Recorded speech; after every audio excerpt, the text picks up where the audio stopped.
கேள்வி பேரை காணோம். என்ன சொல்கிறாருன்னு கேட்டால், முஸ்லீம்கள் உளவாளிகளாக இருக்கலாமா? உதாரணத்திற்கு ஈரானில் இஸ்ரேல் உளவாளி பெண் ஈரான் அதிகாரிகளோட குடும்பத்துடன் தொடர்பு வைத்து கொண்டு உளவு பார்ப்பது கூடுமா? நமது நாட்டு ஆளும் வெளிநாடுகளுக்கு சென்று உளவு பார்ப்பது முஸ்லீம்கள் இதை செய்யலாமா என்று கேட்குறாரு. அதாவது இந்த உளவு பார்த்தல் வேலை இருக்கு இல்லையா, இதை எல்லா நாடுகளும் செய்கிறாங்க.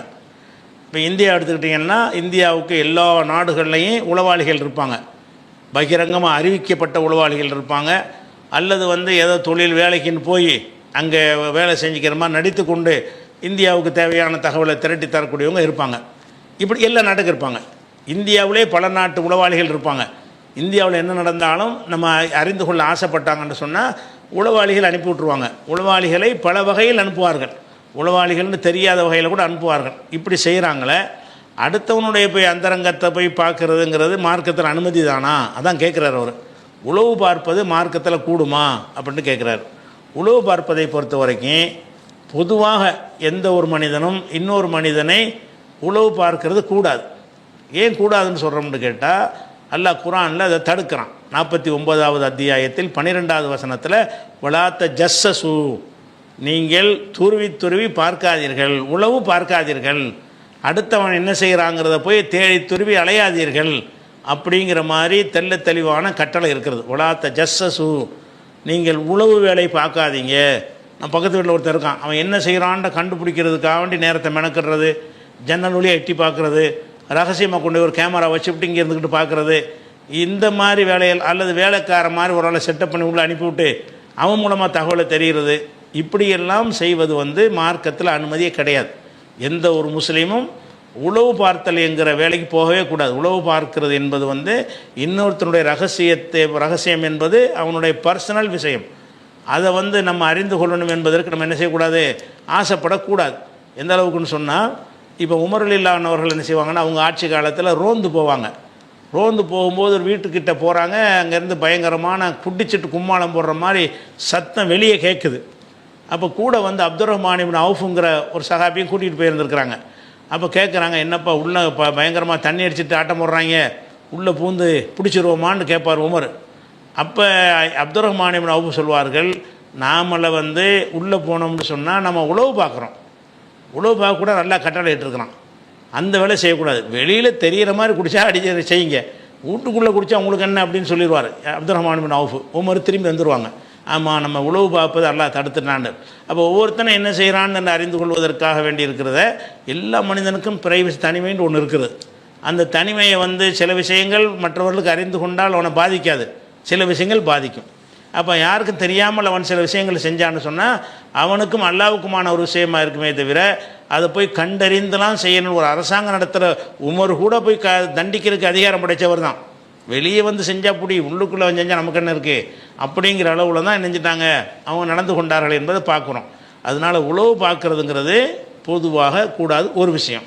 அதே நேரத்தில் எனக்கு ஒரு பாதிப்பு ஏற்படுத்துகிறாங்கன்னு எனக்கு தெரிய வருது, எனக்கு ஒரு தகவல் வருது, உன்னை கொல்லுவதற்காக வேண்டி இந்த இடத்துல இன்னன்னார் கூடி இன்னென்ன மாதிரி ஆலோசனை பண்ணிக்கிட்டு இருக்கிறாங்க அப்படின்னு எனக்கு ஒரு தகவல் வருது. அப்போ என்னை அவன் கொன்றக்கூடாது என்பதற்காக வேண்டி நான் முயற்சி எடுக்கணும்ல, எந்த மனுஷனும் எடுக்கணுமா இல்லையா?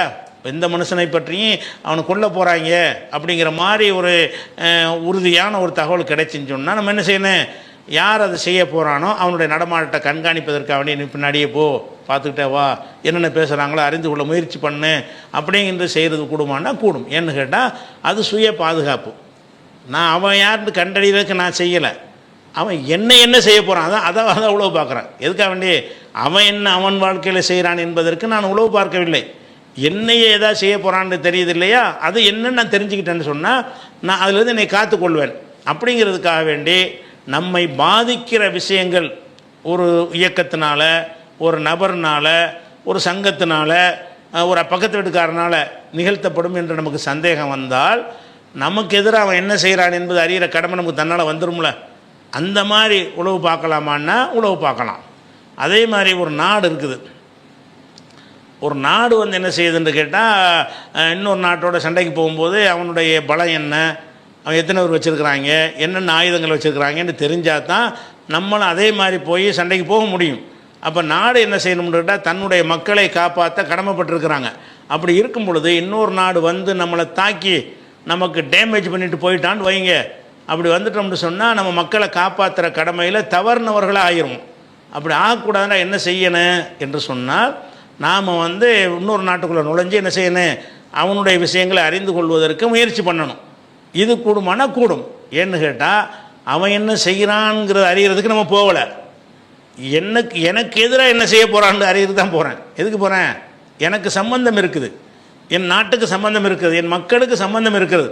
அப்போ எனக்கு என்ன பாதிப்பு ஏற்படுத்த போகிறான் என்பதை அறிந்து கொள்வதற்காக வேண்டி முயற்சி பண்ணுறது. அந்த உளவு கூடுமானா அந்த உளவு கூடும்.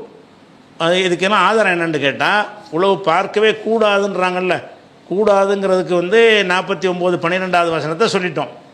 ஒரு ஹதீஸும் இருக்கிறது நிறைய. புகாரில் 5924, 6421 இந்த ஹதீஸில் என்ன இருக்குன்னு கேட்டால், ஒரு மனிதர் என்ன செய்கிறாருன்னு கேட்டால், நபிகள் நாயகம் ஸல்லல்லாஹு அலைஹி வஸல்லம் வீட்டுக்குள்ளே இப்படி எட்டி பார்க்குறாரு. அவங்க ஜன்னல் வச்சோ அல்லது ஒரு ஸ்க்ரீன் போட்டோ உள்ளுக்கு இருந்துக்கிட்டு இருக்கிறாங்க. உள்ளுக்கு இருக்கிறது அவங்க எப்படி வேணாலும் இருப்பாங்க.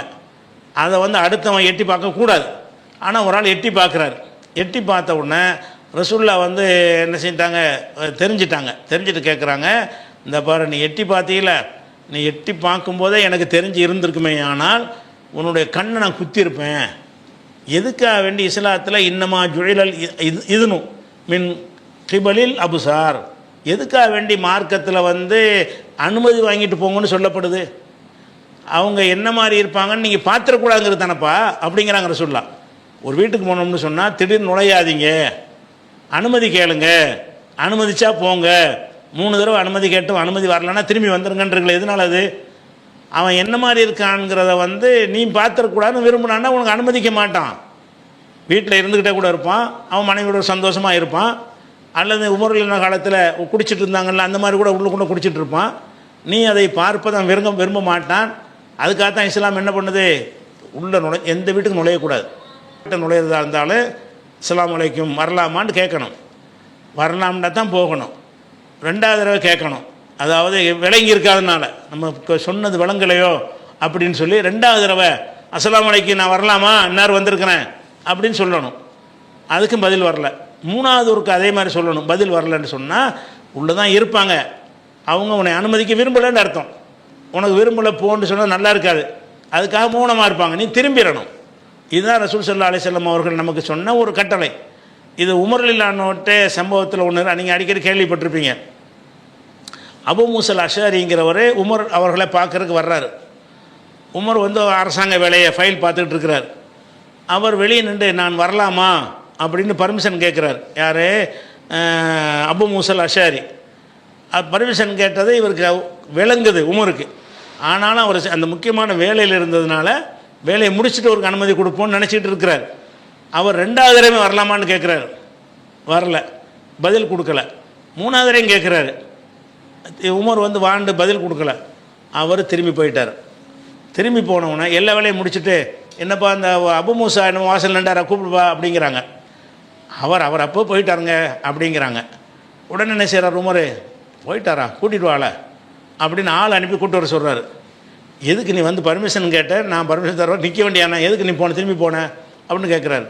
அப்போ அவர் சொல்கிறாரு, இந்த மாதிரி 3 தடவை கேட்டு பதில் வரலன்னா திரும்பிடுங்கன்னு நபி சொல்லியிருக்கிறாங்கப்பா, அதனால நான் செஞ்சேன்னொன்னே அதெல்லாம் நம்ப முடியாது, நீ சொல்லுவதற்கு சாட்சியை கொண்டு வா அப்படிங்கிறாரு.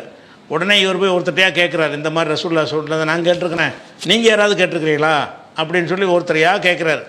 அப்போ அபூ சயீத் அல் குத்ரிங்கிற ஒரு சஹாபி என்ன செய்வார்னா, ஆமாம் நான் கேட்டிருக்கிறேன்.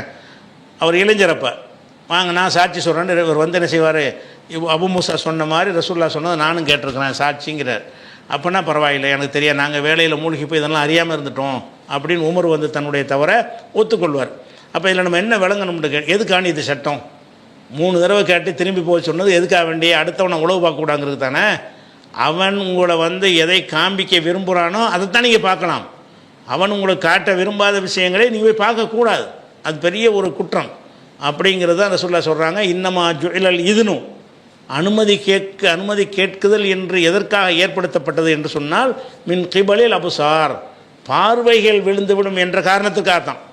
பார்க்கக்கூடாதை பார்த்து விடுவீர்கள் என்பதற்காகத்தான் அந்த அனுமதி வாங்கணும்னு சொல்லப்பட்டிருக்குது அப்படின்னு ரசூலுல்லாஹ் சொன்ன செய்தி புகாரில் 5924 6421 இருக்கிறது. அதே நேரத்தில் நாட்டினுடைய பாதுகாப்பு, சமுதாயத்தினுடைய பாதுகாப்பு, சுய பாதுகாப்பு, அந்த விஷயத்துக்காக உளவு பார்க்கலாமான்னா அது பார்க்கலாம். அதுக்கு என்ன ஆதாரம்னு கேட்டால் புகாரியில் 2846வது ஹதீஸ். இந்த ஹதீஸ் எதை சொல்லுதுன்னு கேட்டால் அஹ்ஸாப் யுத்தம்னு சொல்கிறாங்கல்ல. அஹ்ஸாப்னா அகழ் போர், அஹ்ஸாப்னா எதிர் அணியினர், கூட்டுப்படையினர்னு அர்த்தம். பல கூட்டங்கள் ஒன்று சேர்ந்து வந்து மதீனா அந்த மதீனாவை சுற்றி வளைச்சிவிட்டாங்க. மக்கா காஃபிர் மட்டும் வரல, சுற்றி இருந்த அவன் இவன் போனவன் வந்தவன் எல்லா பேரும் ஒன்றா சேர்ந்துக்கிட்டு அஹ்ஸாப்னா பல கூட்டங்கள் சேர்ந்து கொண்டு நினைஞ்சிட்டாங்க, மதீனாவை சுற்றி வளைச்சிட்டாங்க. ஒரு அகழ் வெட்டி அந்த யுத்தத்திலேருந்து மக்களை காப்பாற்றிக்கிட்டாங்கங்கிற செய்தி நம்ம பார்க்குறோம். அப்போ ரசூலுல்லாஹ் என்ன செய்வாங்கன்னு கேட்டால் மக்கள்லாம் கூப்பிடுவாங்க, சஹாபாக்கள்லாம் கூப்பிட்டு மை யத்தீனி பி ஹபரில் கௌமி யௌமல் அஹ்ஸாப். இந்த அஹ்ஸாபுடைய தினத்தில் ரசூலுல்லாஹ் சொன்னாங்க மை யத்தீனி பி ஹபரில் கௌமி, அந்த எதிரிகளுடைய செய்திகளை எனக்கு யார் அறிந்து வந்து சொல்வார், சொல்ல ரெடியாக இருக்கிறீங்களா? மதீனா விட்டு நீங்கள் வெளியே போகணும், வெளியே போய் அவங்க சுற்றி வளைச்சி நிற்கிறாங்க, என்ன வேணாலும் ஏற்படலாம், இருந்தாலும் போய் எனக்கு அவங்களுடைய நம்பர் என்ன ஆயுதம் வச்சுக்கிறாங்க, என்ன பிளானில் இருக்கிறாங்க, தாக்குவாங்களா இல்லை மிரட்டருக்கு நிற்கிறாங்களா, இப்படிங்கிற எல்லா விவரத்தையும் அறிந்து கொண்டு வந்து யாராவது எனக்கு சொல்வீங்களான்னு கேட்குறாங்க ரசூலுல்லாஹ். மை யத்தீனி பி ஹபரில் கௌமி, அந்த எதிரிகளுடைய செய்தியை எனக்கு யார் வந்து சொல்கிறது அப்படின்னு கேட்குறாங்க. அப்போ ஜுபைர் சொன்னார். ஜுபைருங்கிறது ரசூலுல்லாஹ்வுடைய மாமி மகன், அதாவது 10 சஹாபியில் அவர் ஒரு ஆள், சொர்க்கவாசிகள்னு சொல்லப்பட்ட 10 சஹாபியில் ஜுபைர் ஒரு ஆள். அப்போ ஜுபைர் சொன்னாங்க நான் போயிட்டு வர்றேன் அப்படின்னு சொன்னாங்க. ரசூலுல்லாஹ் என்ன செய்கிறாங்கன்னா இவரை அன்ஃபிட்டுன்னு நினச்சாங்கன்னு எனக்கு தெரியல, மறுபடியும் என்ன செய்கிறாங்கன்னா மையத்தினி பி ஹபரில் கௌமி, அந்த மக்களுடைய செய்திகளை என்கிட்ட யார் கொண்டு வருவீங்க அப்படின்னு 2வது தடவை கேட்குறாங்க. 2வது தடவை கேட்கும்போது யாருமே நான் சொல்லி முன் வரல. ஜுபைர் தான் நினைஞ்சாரு, கால ஜுபைர் நான் வர்றேன், நான் போயிட்டு வர்றேன் அப்படிங்கிறாரு. அப்போ ரசூலுல்லாஹ் சொல்கிறாங்க இன்னலி குல்லி நபியின் ஹவாரியன், ஒவ்வொரு நபிக்கும் அந்தரங்க உதவியாளர் சிலர் இருக்கிறார்கள். ஓ ஹவாரிய, என்னுடைய அந்தரங்க உதவியாளர் ஜுபைரு. ஒவ்வொரு நபிக்கும் அவங்களுக்கு பர்சனலாக உதவி செய்யக்கூடியவங்கன்னு சிலர் இருந்திருக்கிறாங்க. எனக்கு அப்படி யாராவது இருக்காங்கன்னு சொன்னால் அது ஜுபைர் தான் அப்படின்னு ரசூல் ஸல்லல்லாஹு அலைஹி வஸல்லம் வந்து சிலாகித்து சொல்லி அவரை உளவு பார்க்க அனுப்பி வைக்கிறாங்க. ஏன்னா உளவு பார்க்க போனவருக்கு மரணம் கூட ஏற்படலாம், கண்டுபிடிச்சிட்டாங்க கொண்டு விடுவாங்கல்ல, கண்டுபிடிச்சிட்டாங்கன்னா ஒளிஞ்சி மறைஞ்சி தான் உளவு பார்க்க போகணும், அப்படி கொலை செய்கிற கூட வாய்ப்பு. அதனால தான் என்ன செய்கிறாங்க, போயிட்டு வர்றதுக்கு யார் தயார்னு கேட்டவுடனே எல்லோரும் தயங்குறாங்க. இவர் நான் சொல்கிறார், அதை ரசூலுல்லாஹ் பாராட்டுறாங்க. இது புகாரில் 2846 4113 2 ஹதீஸுகளில் இருக்கிறது. ரெண்டுமே உளவு பார்க்கலாம் அப்படிங்கிறதுக்காக வேண்டி சொல்லப்பட்ட ஒன்று. அதே மாதிரி வந்து ஹுதைஃபத்துல் யமான்னு ஒரு சஹாபி இருக்கார். அவர் என்ன செய்கிறாருன்னு கேட்டால் சொல்கிறார், ரசூலுல்லாஹ்வோட லைலத்துல் அஹ்ஸாபில் இந்த அஹ்ஸாப் படையினர்லாம் சூழ்ந்து கொண்டாங்கல்ல, சூழ்ந்து கொண்ட இரவில் அந்த ராத்திரி நேரத்தில் கடுமையான காற்றும் கடுமையான ஒரு மழையும் ஏற்படுகிறது. ஏற்பட்ட உடனே அப்போ ரசூலுல்லாஹ் சொல்கிறாங்க அலா ரஜுலுன் யத்தீனி பி ஹபரில் கௌமி, எதிரிகளுடைய செய்தியை எனக்கு யாராவது கொண்டு வந்து தர்றீங்களா? அப்படி யாராவது கொண்டு வந்து தந்தீர்களேயானால் ஜஅலஹுல்லாஹு மஇ யௌமுல் கியாமா, கியாமத்து நாளில் அவர் என்னோடு அல்லாஹ் ஆக்கி வைப்பான், என்னோடு அவர் இருப்பார், கியாம நாளில் என்னோடு இருக்கணும்னு யாராவது விரும்புனீங்கன்னு சொன்னால் இந்த குட்டுற மழையில் எதிரிகள் படைக்குள்ளே புகுந்து அவங்களுடைய தகவலை எனக்கு அறிந்து கொண்டு சொல்ல யாராவது வர்றீங்களான்னு கேட்குறாங்க. ஏன் இதுக்கு வந்து கியாம நாளில் அருகில் இருப்பான்னு சொல்கிறாருன்னு கேட்டால் இது ரொம்ப ரிஸ்க்கான வேலை, உயிரை கொடுத்து பணையம் வச்சு பார்க்கக்கூடிய ஒரு வேலை. அதனால் என்ன செய்கிறாங்கன்னா யாராவது அலா ரஜுலுன் யத்தீனி பி ஹபரில் கௌமி, அந்த எதிரிகளின் செய்தியை எனக்கு கொண்டு வரக்கூடியவர்கள் யாராவது இருக்கிறீங்களா? அப்படி யாராவது கொண்டு வந்தால் ஜஅலஹுல்லாஹு மஇ யௌமுல் கியாமா, கியாமத்து நாளில் அவரை என்னோட எல்லாம் ஆக்கி விடுவாண்டவுடனே இப்போ சக்கத்துனா நாங்கள் வாயை மூடிட்டு இருந்தோம். ஏன்னு கேட்டால் மழை, சரியான மழை காற்று, இதுக்குள்ளே மதீனா விட்டு வெளியேறி போனோம்னு சொன்னால் சுற்றி வளைச்சி ரவுண்டு கட்டி நிற்கிறாங்க. எல்லா அணியினரும் ஆயுதங்களோடு மதீனாவை தாக்குறதுக்கு தயார் நிலையில் இருக்கிறார்கள். அவங்க போர்க்களமாக இருக்கிறனால விழிப்போடு தான் இருப்பாங்க. அப்படி இருக்கும்போது நம்ம உள்ளே போந்தோம்னு சொன்னால் இந்த குளிர் ஒன்று நம்மளுக்கு குளிரில் ஒரு பாதிப்பு, காற்றுல ஒரு பாதிப்பு, அவனை வந்து உளவுத்துறைக்கு போனோம்னு சொன்னால் அறிஞ்சிட்டான்னு சொன்னால் அதில் ஒரு பாதிப்பு வந்துடும்ன்றவுடனே யாருமே முன் வரல. மனுஷன் எல்லாருக்கும் ஒரு பயம் வரத்தானே செய்யும். சக்கத்துனா நாங்கள் மௌனமாக இருந்தோம். எவ்வளோ பெரிய கிரேட ரசூல்லா சொன்னாங்க, என்னோடு இருப்பீங்கிறாங்க. அப்படி சொல்லியும் கூட யார் முன்வர காணாம். புலம் யுஜிபுகும் இன்ன அகதுன், எங்களில் ஒருத்தரும் பதில் கொடுக்கவில்லை. சும்மா கால மறுபடியும் இதே வார்த்தையை சொல்கிறாங்க. யாராவது போய் அந்த எதிரிகள் கூட்டத்தில் உளவு பார்த்து வந்து சொன்னீர்கள்னு சொன்னால் அவருக்கு வந்து கேம நாளில் என்னோட இருப்பார் அப்படின்னு 2வது தடவையும் சொல்கிறாங்க. 2வது தடவையும் யாருமே என்ன செய்யலை, பதில் தரல. 3வது தடவையும் சொல்கிறாங்க, யாராவது உளவு பார்த்துட்டு வாங்கப்பா, என்னோட நீங்கள் இருக்கலாம். என்னடா அவர் ரொம்ப நெருக்கடியான நல்லா விளங்குது. இந்த உளவுக்கு போனோம்னு சொன்னால் கதை முடிஞ்சிடும் அப்படிங்கிற அளவுக்கு உள்ள விஷயமாக இருந்ததுனால ஒருத்தருமே பதில் தரல. 3 தடவை கேட்குறாங்க. அப்போ ரசூல் நினைச்சாங்க, இது வந்து இப்படி சொன்னால் சரியாக வராது, நம்மளாம் ஒரு ஆளை கூப்பிட்டு போயிட்டு வான்னு சொல்லுவோம்னு சொல்லி நினைச்சேன்னு செய்கிறாங்க. சும்மா கால பிறகு சொன்னார்கள், கும் யா ஹுதைஃபா, ஹுதைஃபா எந்திரி. ஹுதைஃபத்துல் யமான் அங்கே இருக்கார். எந்திரிச்சு என்ன ஃபாத்தினா பி ஹபருக்கும், நீ போய் வந்து அந்த செய்திகளை திரட்டிக்கிட்டு வாங்குறாங்க. தானாக ஒருத்தர் முன் வரலன்னு சொன்ன உடனே ஹுதைஃபாவை கூப்பிட்டு என்ன செய்கிறாங்க, உனக்கு அந்த திறமையெல்லாம் இருக்கிறது, நீ போய் செய்தியை கொண்டு வா. அப்போ ஃபலமஜிது புத்தன் இத்தானி பீஸ்மி, என் பேரை சொல்லி கூப்பிட்ட பிறகு நான் எப்படி தப்பிக்கிறது, எனக்கு தப்பிக்க வழி இல்லைங்கிறாரு. வேண்ட விருப்ப தான் போகிறாரு அப்படிங்கிறாரு. அப்போ ரசூல்லா என்ன செய்கிறாங்கன்னா, இது நீ போ பேசாமல், ஃபத்தினி பி ஹபரில் கௌமி, நீ வந்து அந்த மக்களுடைய செய்தியை என்னை கொண்டு வா அப்படின்னு சொல்லிட்டு போகிறார். போகும்போது என்ன செய்யணும்னா, நீ போகிறது வந்து அவங்கள தாக்குற மாதிரி வாய்ப்பு கிடைச்சோட தாக்கிக்க கூடாத, அதோட கதை ஹந்தலாயிரும். என்ன சூழ்நிலை வந்தாலும் அவங்கள வந்து மிரட்டி விடாமல், அவங்கள எச்சரித்து விடாமல், அவங்கள தாக்கி விடாமல் பக்குவமான முறையில் செய்தி அறிந்து வா என்று சொல்லி அனுப்புகிறாங்க. போய்கிட்ட ஒரு புறா மாதிரி அவர் சொல்கிறார், நான் புறா மாதிரி, புறா நடந்து போகிறது சத்தம் கேட்காது, மெதுவாக கால் எடுத்து வச்சு இது போகும். அந்த மாதிரி புறாவை போல் நான் நடந்து வந்து அவங்க குழுமி இருக்கிற இடத்துக்கு நான் வந்துட்டேன். வந்தேன்னு சொன்னால் ஃபராயித் அபா சுஃபியான எஸ்லி லஹரஹு பின்னார், அபு சுஃபியான் என்ன செய்கிறாருன்னு கேட்டால், சரியான குளிர் தானே, நெருப்பை கொளுத்தி விட்டு, தீப்பந்தத்தை கொளுத்தி விட்டு குளிர் காயறதுக்கான முதுவை காட்டிகிட்டு இருக்கார் நெருப்புக்கு. எஸ்லி லஹரஹு பின்னார், நெருப்பில் முதுகை காய்ச்சி கொண்டிருந்தார்னா வெப்பத்தை ஏற்றி கொண்டு இருந்தார். அப்போ உடனே அம்பு எடுத்து சரியானது முதுகில் பார்த்து அடிச்சிருவோம் அப்படின்னு எனக்கு வந்துச்சு. ஆனால் ரசூல்லா வந்து அப்படின்னு செய்யக்கூடாதுன்னு எச்சரிக்கை பண்ணதுனால அம்பு எடுத்து உள்ளே போட்டுட்டு, நம்ம வேண்டியது தகவல் தான், தாக்குறதில்ல அப்படின்றதுனால என்ன செஞ்சிட்டேன், திரும்பி வந்துட்டேன். வந்து எல்லாத்தையும் ரசூல்லாட்ட வந்து அங்கே உள்ள நிலையெல்லாம் எடுத்து சொன்னேன். சொல்லிவிட்டு வந்து அந்த ரொம்ப டயர்டாகி போனதுனால அப்படியே வந்து படுத்துட்டேன்.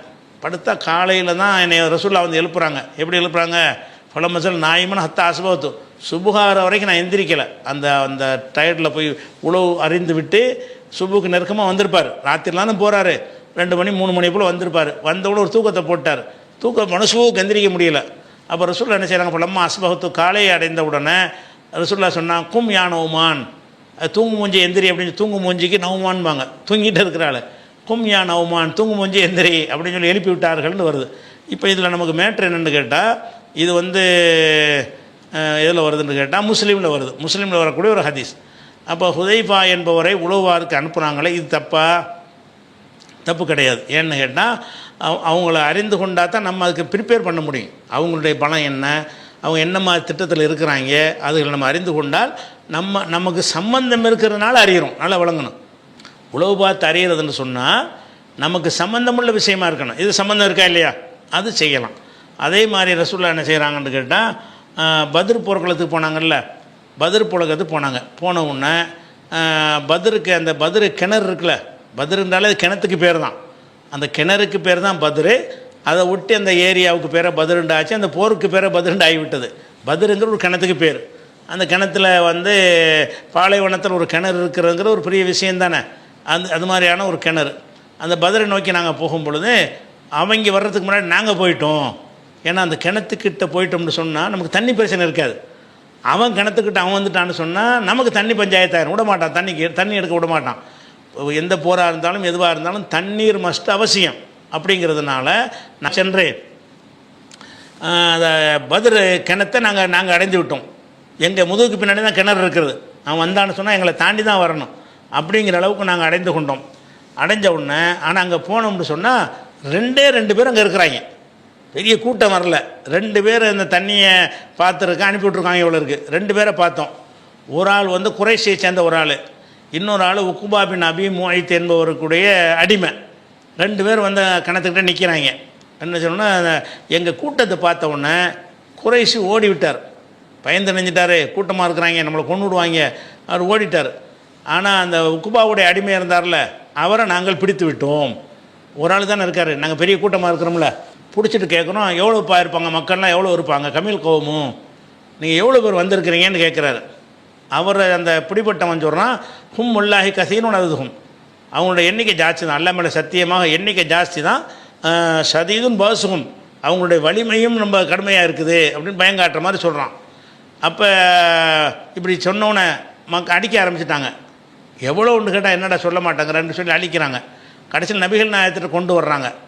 ரசூல்லா கேட்குறாங்க, கமீல் கோவமும் ஏன்ப்பா எவ்வளோ பேர் இருப்பாங்கன்னு கேட்குறாங்க. எவ்வளோ பேர்னு கேட்டவுடனே என்ன செய்கிறாரே, காலஹும் வல்லாஹி கசீருன் அதுவும், அல்லாமல சத்தியமாக அவங்க எண்ணிக்கை ஜாஸ்தியாக தான் இருக்குன்றது இதே சொல்கிறாரு. அப்போ ரசூல்லா நினைஞ்சாங்கன்னா இவன் சொல்ல மாட்டான்னு தெரிஞ்சுக்கிட்டு வேறு ஒரு ஸ்டைலில் அவன்கிட்ட கேட்குறாங்க, நட்பு முறையில் பேசி. அப்படியா, சரி சரி, சாப்பாடுலாம் என்ன பண்ணுறீங்க, எத்தனை ஒட்டகம் இருக்கிறீங்கன்னு பேச்சு வாக்கில் போடுறாங்க. என்ஹரூன மினல் ஜசுரி, ஒட்டகம் எத்தனை இருப்பீங்க, சாப்பாடுலாம் கஷ்டம் இல்லாமல் இருக்குதா, எத்தனை ஒட்டகம் இருப்பீங்க அப்படின்னு கேட்குறாரு.